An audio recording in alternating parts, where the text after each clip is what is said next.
went through 4 years of rather severe drought in Ukambani, and it was very obvious that the sand dams were providing water to a huge number of people.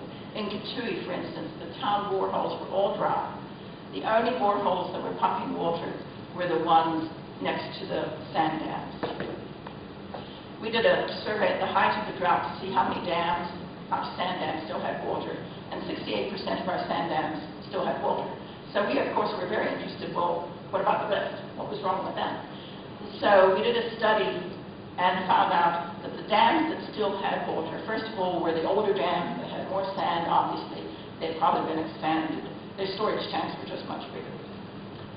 Secondly, if the community had protected their sand dam and not allowed sand theft by these big companies from Nairobi, they had more sand, more water. If the terraces had been well maintained and there was lots of vegetation, a lot of tree planting, a lot of napier grass around the sand dam, that sand dam still had water. And obviously, if that community had been old enough to build a lot of sand dams in sequence, we call them cascades, about a kilometer apart, they had a good, hefty green belt with a lot of water in that riverbed. So what are the benefits to people? Number one, and maybe most important at the beginning, is water is available next to the village all year round. If they're near a seasonal river, they're used to having water there maybe 2, 3, 4 months, 5 months a year. And this bridges the gap and provides water year round. It's low cost, low maintenance, there are no moving parts. The community group can manage this technology themselves. It provides clean filtered water. I need to say, you still have to treat this water. It's not pure. You can't drink it straight from the dam. But it's much cleaner, it's much better for cooking, for washing clothes.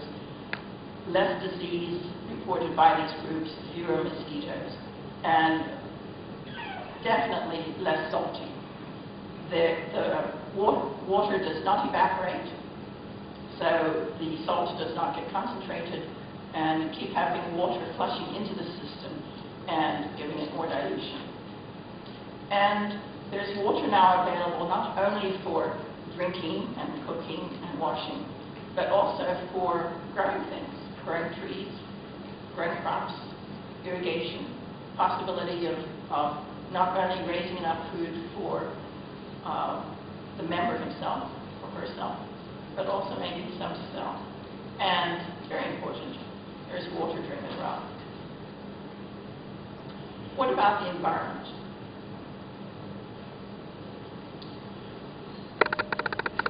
Number one, we have a build-up of an aquifer under the surface. And in areas where the sand dams are fairly established, and especially if they're built in cascades in a river, you see a gradual return of the springs and a permanent flow of the water. Next. Don't only do sand dams, and we need to emphasize that. Joshua and the original Utoni development project had a very clear vision. We get water, then we get food, and then we get income. And they are devoted and focused on that path of development. And I really think that's one of Joshua's chief gifts to this project, is his vision of keeping things simple and focused in 4 areas of development, 4-pronged approach. We harvest water, we dig terraces, plant trees, and we improve our agricultural practices. And by the way, because he is such a well-managed, he has such a well-managed organization, a lot of people have come and asked him to extend and do other things, and he just refuses. says we will do water harvesting, terraces, trees, and agricultural practices. Water harvesting, sand dams, rock catchments, household and school tanks. Our organization does not pay for household tanks, but we talk about them, we encourage them, we teach people how to make them, we take members to see groups that have tanks on all their houses. So we strongly encourage that kind of water harvesting. Road runoff is critically important for many of our members, and the water harvesting methods that are inherent in conservation agriculture, such as no-till, and of course terraces. I'll just talk about terraces. Do you want to talk about the others? Terraces have made a huge difference to Combani, even in places that are relatively flat. First of all, you reduce runoff, keep the water and the soil up on the hill, not down in the valley. You want to keep the silt away from the sand dam so it does not reduce the capacity of the sand holding water. Keeps the manure up on the slopes, increases aeration, it increases crop yield, and we see benefits even at a fairly low slope.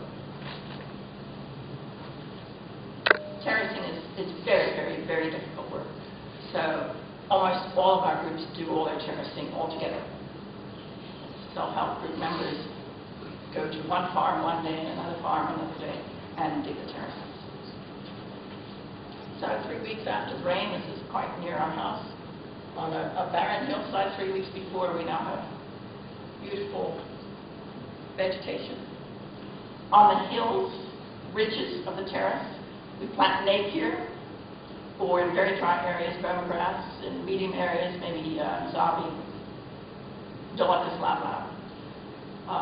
These ridges must be covered, must be anchored with some kind of vegetation. In the trenches, where there's more water, people plant fruit trees, bananas, mangoes, pawpaw. And on the flats, they will intercrop their cereals and their legumes. About a year ago, National Geographic had a very good article on the use of terraces in India, and very much the same conditions that we have in Rajasthan. And they had a nice little quote in that article: where the rain runs, we make it walk. Where the rain walks, we make it crawl. Where the rain crawls, we make it sink into the ground. Joshua has a very funny saying. One of you mentioned, Jacob said, we all quote his sayings all the time. One of the funniest ones was, he was trying to explain to people that they had to build terraces up at the top of the hill and have their water tanks up there. And he said, look, men, the rain falls on your women at the top of the hill at the shama. And you make her walk all the way down to the sand dam to carry the water up. That makes no sense. It's foolishness. Catch the water at the top of the hill. Don't wait till it gets to the river.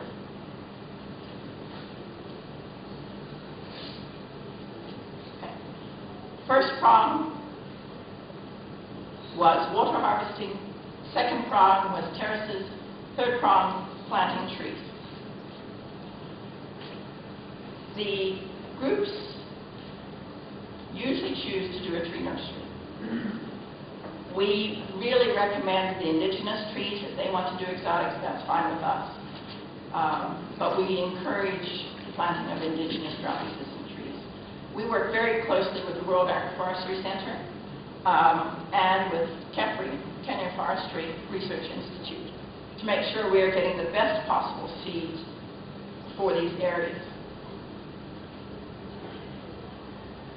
The tree nursery holes that they're digging, the tree holes that they're digging on their farms for the seedlings, we request them to be standard holes, 2 feet by 2 feet by 2 feet.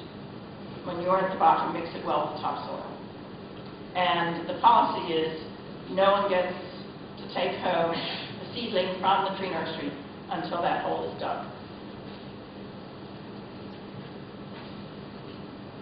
Examples of the drought-resistant trees that we recommend to the groups. Malia, a very nice straight gray tree that is very termite resistant and gives very good income after 10 or 15 years. Prunus africana, an endangered tree. Tamarind indica. Balanites, that's the desert date. Dalbergia and Walbukia, both endangered. And moringa and me. We do not give the groups seeds for trees except for the endangered species, or if we want to get something started. Like 5 years ago, we were giving out neem seed. Now there's so much neem seed, no one needs to give that out. The people collect it themselves and plant it themselves. Similarly with moringa. There's a lot of moringa now from the last 5-10 years of planting.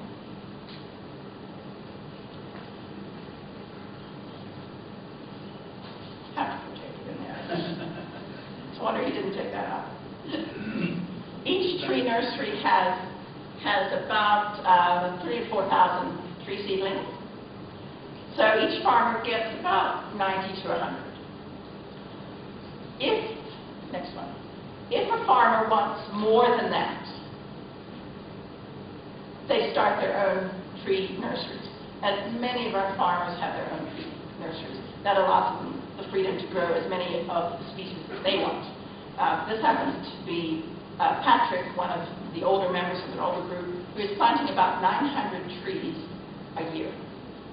He has a beautiful farm. His wife takes care of the gardens and the crops, and she is a wonderful farmer. They belong to different groups.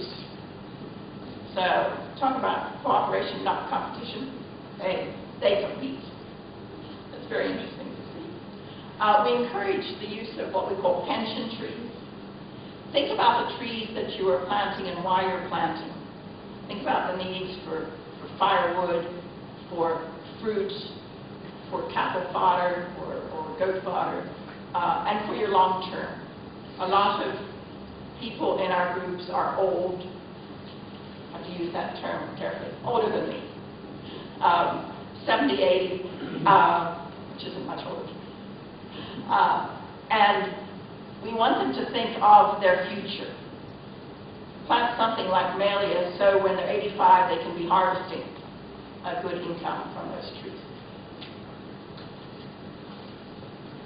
The fourth prong, improved agricultural practices. First of all, plant the indigenous crop, drought-resistant crops. Second, zero grazing, and third, conservation agriculture.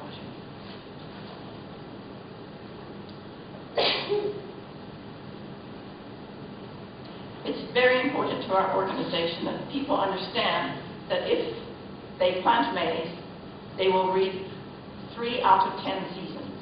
This is data from the Kenyan government. In our area, maize succeeds 3 out of 10 growing seasons. Most people are planting maize. So we don't say don't plant maize, although Joshua might say that. We say you must make sure you're planting drought-resistant crops that are going to give you some yield. It's more than maize will.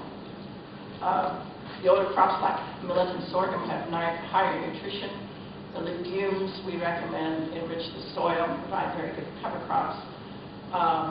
We work very closely with CARI, the Kenyan Agricultural Research Institute, to get seeds, the appropriate seeds, the newer seeds that are coming out. And in fact, some of our farmers are growing seed and selling it to CARI.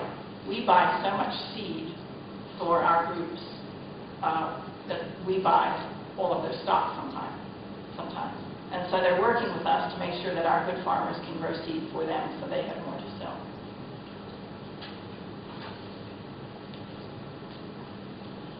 The next 2 slides are going to show you the difference between an indigenous drought-resistant crop and a maize crop. These were taken during the drought.